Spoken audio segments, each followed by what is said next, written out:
para hoy. Ay, Dios mío, yo mismo necesito que Dios me hable hoy. Amén. Gloria a tu nombre, Jesús.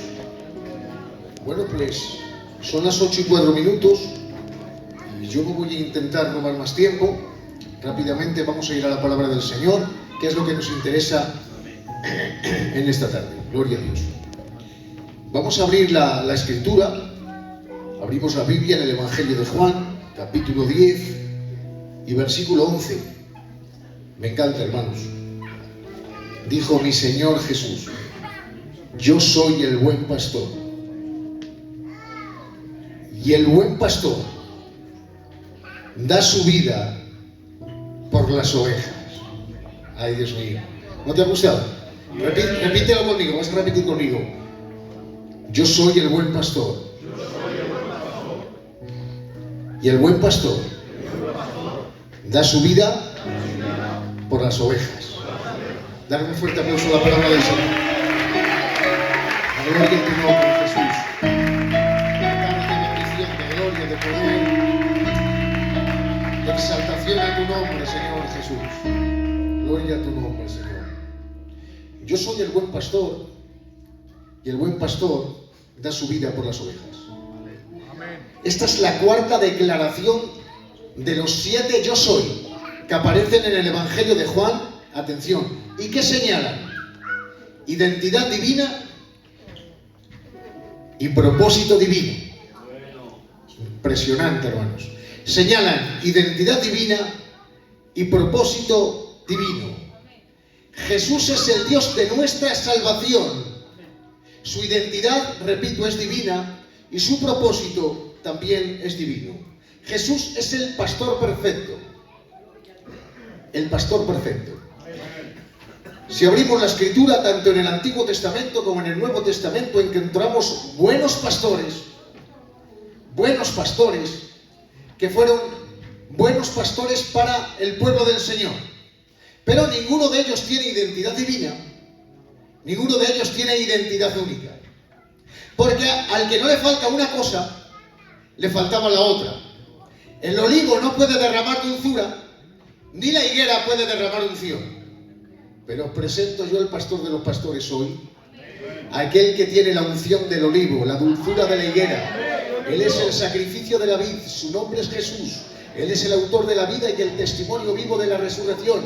Él es el testigo fiel, el primogénito de los muertos, el soberano de los reyes, el verbo de Dios, la estrella resplandeciente de la mañana, la imagen del invisible, el primogénito de la creación, la palabra personal de Dios, la multiforme sabiduría de Dios y la perfecta revelación de la naturaleza y de la persona de Dios. Él es la palabra personal de Dios. Igual que las palabras de un hombre revelan su mente y su corazón, así Cristo, el verbo, la palabra, la profecía hecha carne, revelan la mente y el corazón de Dios. Él es la multiforme sabiduría de Dios. ¿Dónde podemos ver que Él es la multiforme sabiduría de Dios? Os voy a dar un ápice. Nadie en la tierra, a los teólogos de aquel tiempo, que eran los doctores de la ley, se atrevió a decir: ¿acaso no habéis leído que el día de reposo ha sido hecho para el hombre y no el hombre para el día de reposo? Y les dice: ¿acaso no habéis leído? A los doctores de la ley, un niño de 30 años se atreve a decirles: ¿acaso no habéis leído? Es la multiforme sabiduría.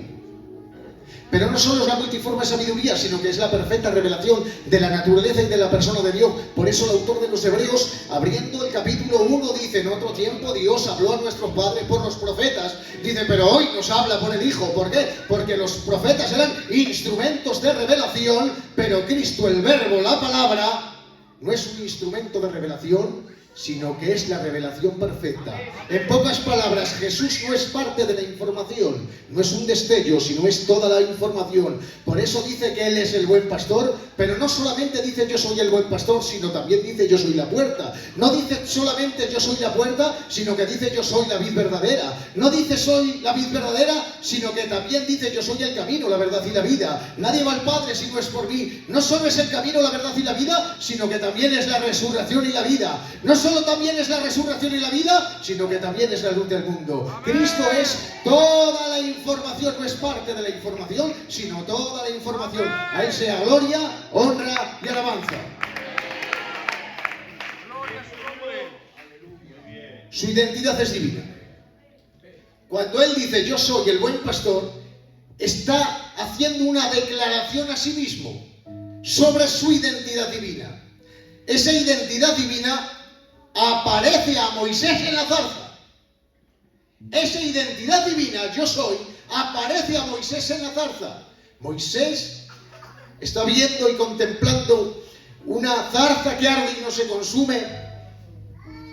Y en la zarza que arde y no se consume, ahí está el ángel de Jehová, teofanía de Jesucristo en el Antiguo Testamento. Vas a liberar al pueblo de Israel. Y dice Moisés, ¿quién diré que me envía? Y les dice, yo soy el que soy. Amén. Diles que el yo soy te ha enviado. Aleluya. Ahora, hermanos, esta identidad divina se vuelve a ver en el capítulo 8, verso 58 de Juan. El verbo hecho carne, ay Dios mío, está en una conversación con los judíos y los judíos le dicen a Jesús, atención, le dicen a Jesús, nosotros somos de nuestro padre Abraham. Y ahora llega Jesús y les dice, de cierto os digo, que antes de que Abraham fuese, yo soy. Y ahora aparece en el Evangelio de Juan capítulo 10 versículo 11 y dice, yo soy el buen pastor y el buen pastor da su vida por las ovejas. Dice, yo soy el buen pastor, el mismo que le apareció a Moisés. Ahora dice, aquel que dijo yo soy el que soy, ahora dice yo soy el buen pastor y mi vida doy por las ovejas. Atención, identidad divina. Una identidad divina que él mismo se describe a sí mismo con una identidad divina, yo soy. Pero es que no solamente se describe él, sino que el profeta Isaías, en el capítulo 9 y en el versículo 6 de su libro, el profeta también lo identifica con una identidad divina. Y dice, porque un niño nos es nacido, hijo nos es dado, y ahora decirá, dice, y la soberanía reposará sobre él. La soberanía reposará sobre él. Soberanía, atributo divino. Por eso hay un episodio en el capítulo 8 de Mateo que también lo identifica de una forma divina, y es el leproso. Capítulo 8, versículo 1, dice, en cada su rodilla dijo, Señor, si tú quieres puedes limpiarme. Vamos a ver, si tú quieres puedes limpiarme. Vamos a ver. Señor, autoridad, dominio y poder. Y ahora le dice, si quieres. No dice si puedes, porque el leproso sabe que puede perfectamente. Le dice, si quieres, puedes limpiarme, sometido a la soberanía de él, porque sabe que él era un ser divino. Por lo tanto, Cristo el Señor, cuando exclama y dice, yo soy el buen pastor, está señalando una identidad divina. Cristo es un ser divino. Amén. Inmediatamente después de declarar que Él es la puerta, dice, yo soy el buen pastor. Se describe a sí mismo no como un pastor, repito, no como un pastor, sino como el buen pastor. ¿Cómo explicamos esto? Vamos a ver. Hay que entender que Jesús, el buen pastor, no es simplemente un buen pastor como muchos ha habido. Repito, Él es el buen pastor, pero no un buen pastor como muchos ha habido. El término un con el término él tiene un cambio abismal, ¿vale? ¿Ha habido buenos pastores? Claro. Moisés fue un buen pastor.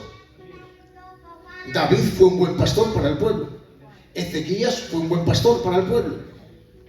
Josías también fue un buen pastor para el pueblo. Pero es que ninguno tenía identidad divina. Y más os digo, ninguno tenía un carácter único. Pero este del que hablamos hoy tiene un carácter único. Dice Hebreos capítulo 13, versículo 20. El Dios de paz, que por la sangre del pacto eterno levantó de entre los muertos a nuestro Señor Jesús, el gran pastor de las ovejas. Amén. Dios mío de mi alma. Primero de Pedro capítulo 5, versículo 4 dice, al aparecer el príncipe de los pastores, recibirán la inmarchitable corona de vida. Él es único en carácter porque su carácter es justo. Jesús no tenía relación con el pecado, Jesús no tenía relación con las tinieblas, Jesús no tenía relación con la mentira. Único, único. Buenos pastores ha habido, claro. Moisés fue un buen pastor, David fue un buen pastor, Ezequías fue un buen pastor, Josías fue un buen pastor, pero Jesús es el buen pastor, cambiando la palabra él por la palabra uno. ¿Qué diferencia hay? La palabra él es un artículo determinado, ¿vale? Análisis morfológico, cuando íbamos al colegio. La palabra él, artículo determinado, es decir, la palabra él que aparece aquí, el buen pastor, cuando aparece la palabra él y no un, aparece la palabra él porque la palabra él determina que Jesús es Dios. La palabra él determina que Jesús es Dios. Ahora, también aparece en género masculino. ¿Por qué? Porque Dios no se manifiesta en una mujer, se manifiesta en un varón. Y ahora, la palabra él es género masculino y número singular. Número singular. Pero este es un singular diferente. Porque no es un singular de uno, es un singular de único. Esto no es un singular de uno, es un singular de único. Porque Él es único. Único en su esencia, único en amor, único en justicia, único en misericordia, único en benevolencia. Juan capítulo 17, versículo 3 dice: y esta es la vida eterna, que te conozcan a ti, el único Dios verdadero, y a Jesucristo, al que tú enviaste. Si el Padre es único, el Hijo también es único. A su nombre la gloria, ay Padre. Estamos exaltando a Jesús. A su nombre la gloria y a su nombre la honra.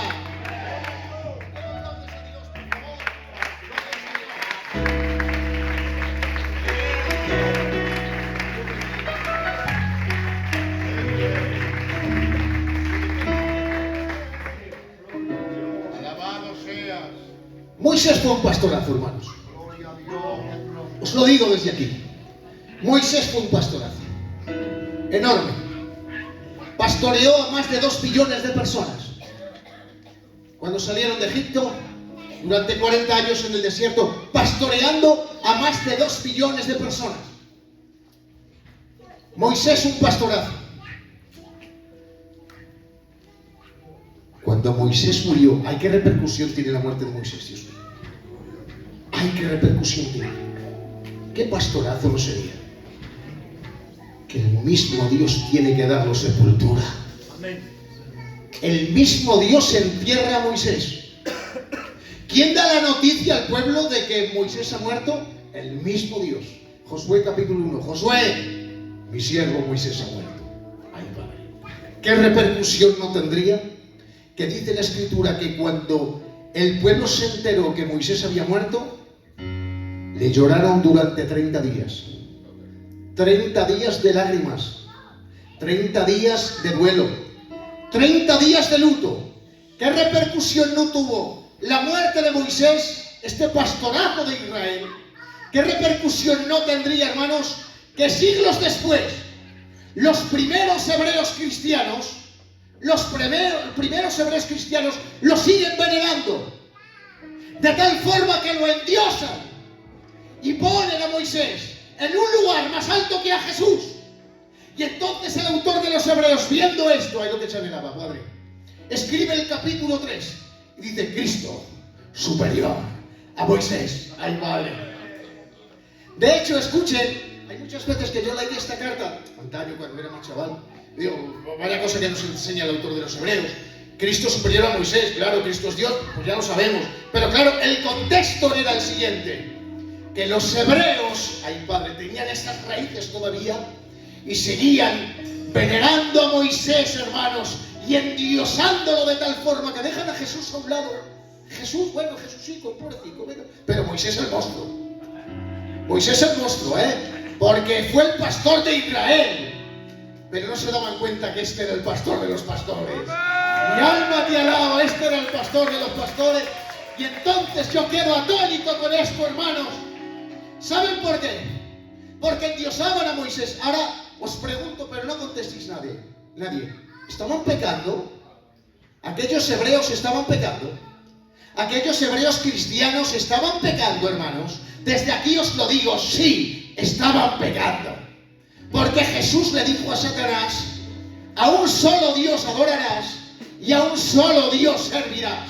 Por lo tanto, cuando endiosaban a Moisés, estaban pecando. Y tengo una palabra de Dios: estamos pecando, hermanos, porque estamos endiosando a los hombres. Estamos pecando. Creo que Belén y toda Filadelfia debe arrepentirse. Estamos pecando. Estamos endiosando a los hombres.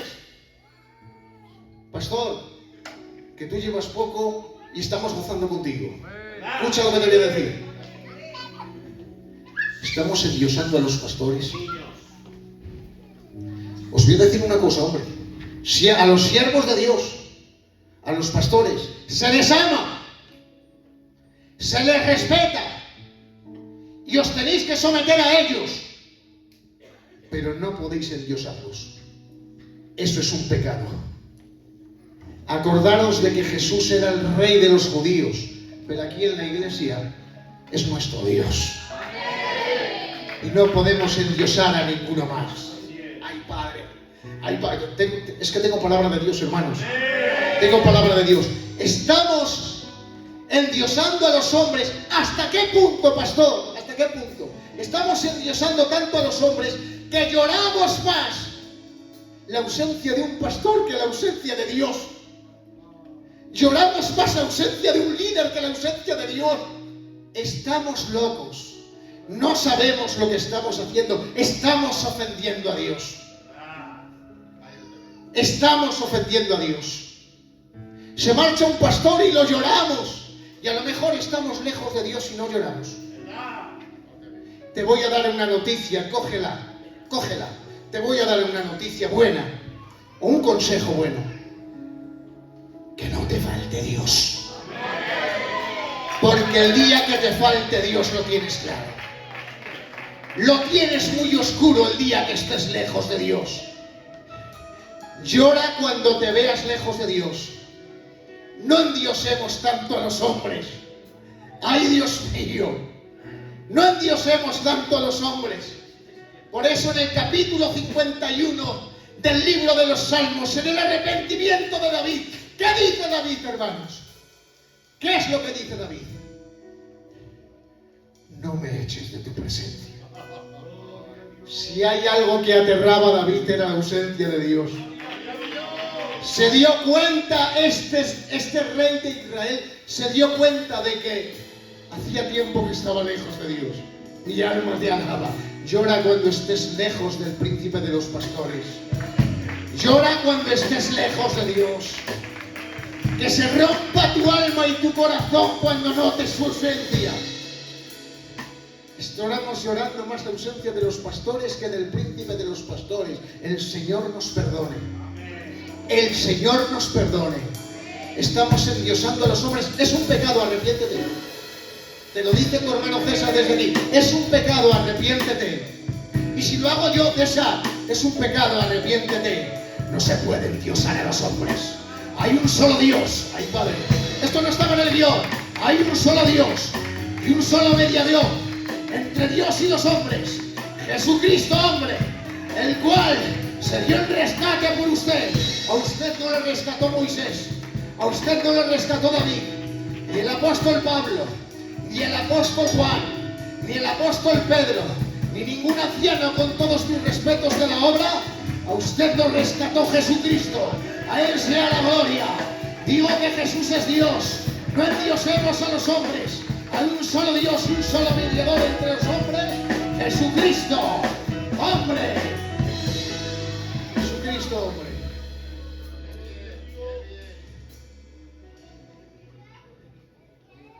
Y esto, David fue un buen pastor, Menudo pastor David, Hasta literalmente era un buen pastor. No solo para el pueblo, sino físicamente para los animales, para las ovejas. Era un pastorazo.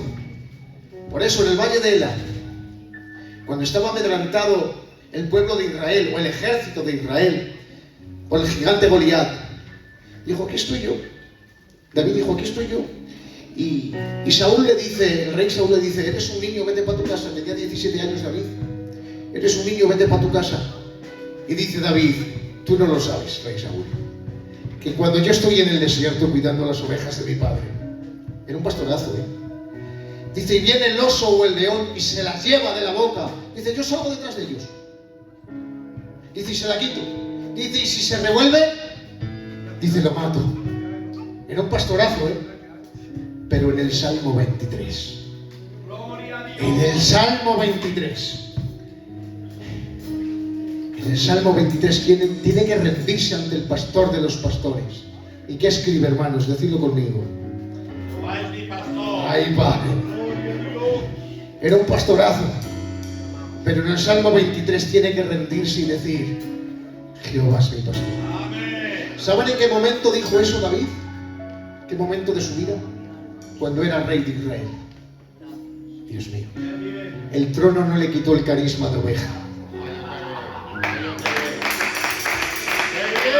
Lo dijo cuando era rey. El trono no le quitó carisma de oveja.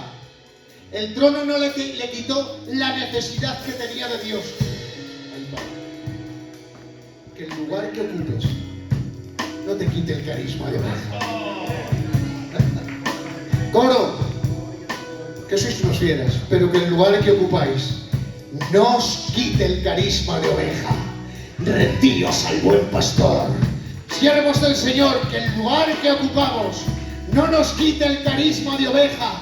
Iglesia del Señor, que nada que hagamos por el Señor nos quite el carisma de oveja.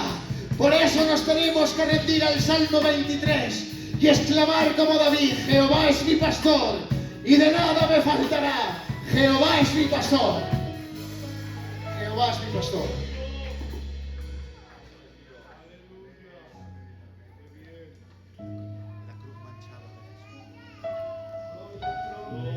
Yo soy el buen pastor. Y ahora dice, pastor, mira lo que dice Josué. Dice, más el asalariado no es pastor,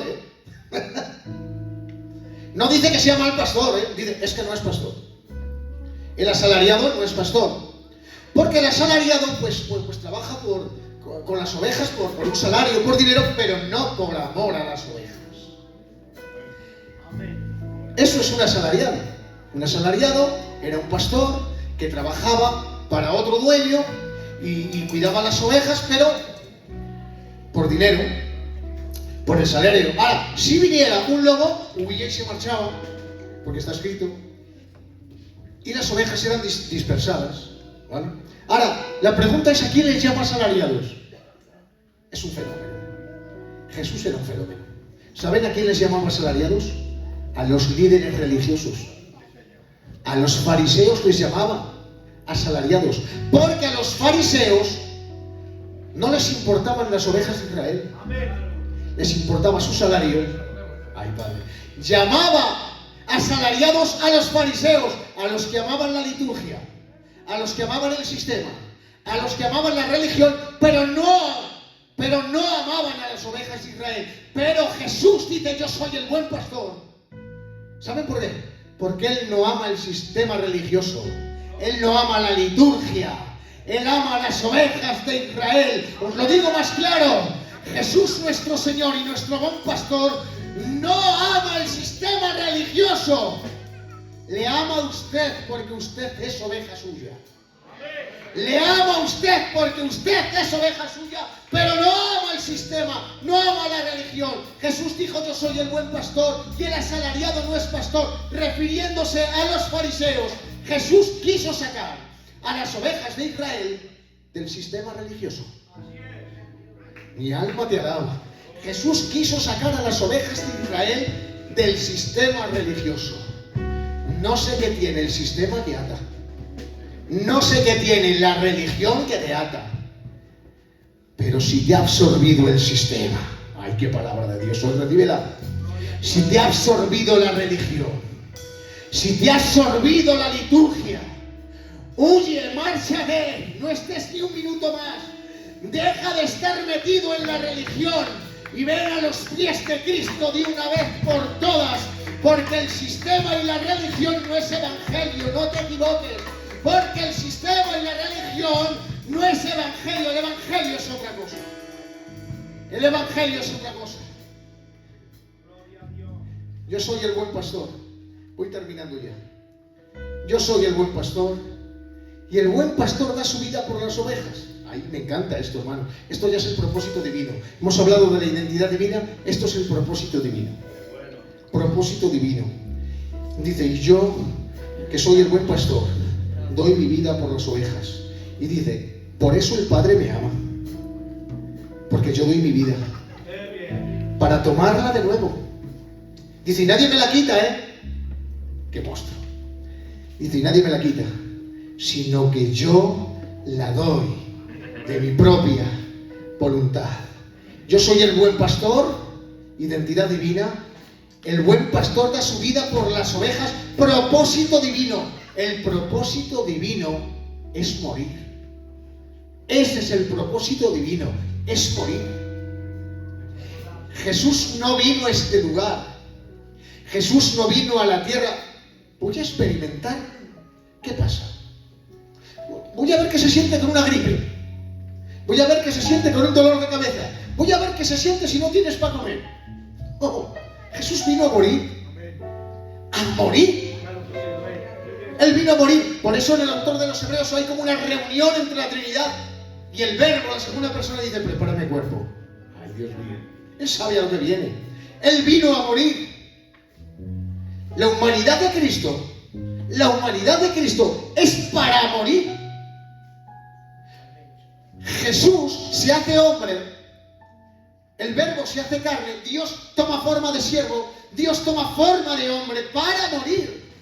Porque si no toma forma de siervo, si no se humaniza, no hay sacrificio y no hay salvación. Pero Él se humaniza solamente para eso, para morir. Única y exclusivamente para morir. El propósito divino es morir. ¿Y qué pasa? Que esto es muy elevado. Elévate un poquito, Juan. Esto es muy elevado. ¿Por qué esto es muy elevado? Porque ningún hombre en su sano juicio, ningún ser en su sano juicio quiere morirse. ¿Os habéis dado cuenta? Ay, Dios mío, ¿cuántas veces hemos dicho, Señor, ven ya, que venga el arrebatamiento? Pero a veces quiero morirme. Porque nadie quiere morirse. Ni los del mundo, ni los que están en la iglesia. Ni los que no han nacido de nuevo, ni los que han nacido de nuevo. Ningún ser humano en su sano juicio quiere morirse. Nadie quiere morirse. Nadie. De hecho, mira, os voy a contar, hombre, un detalle que me ocurrió. Resulta que mi padre, pues ya tiene unos añicos.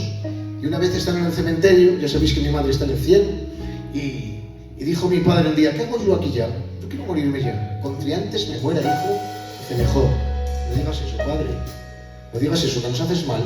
Al día siguiente nos llaman por teléfono un constipado que tenía. Estoy muy malo, chacho, llevarme al hospital.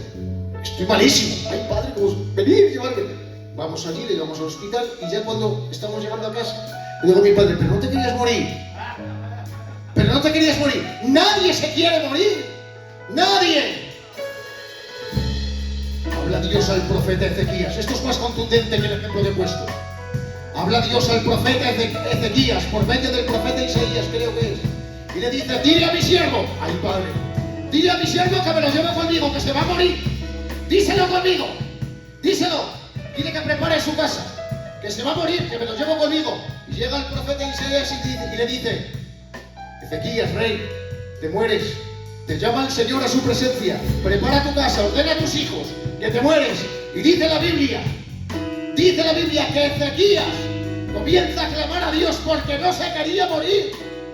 Comienza a clamar a Dios, que yo no quiero. ¿Qué mal he hecho, hombre? Si he cumplido con todo, si he cumplido con los mandamientos, ¿quién sabe lo que tenía que hacer? Déjame unos añitos. Y Dios le concedió 15 años más de vida.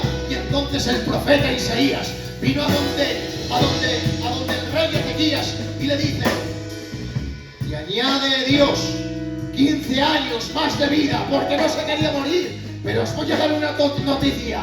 Jesús no le pidió al Padre ni un cuarto de hora más. ¡Ay, Padre!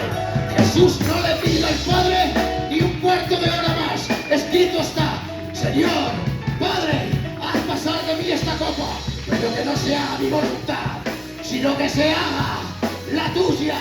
El propósito divino fue morir, morir y morir.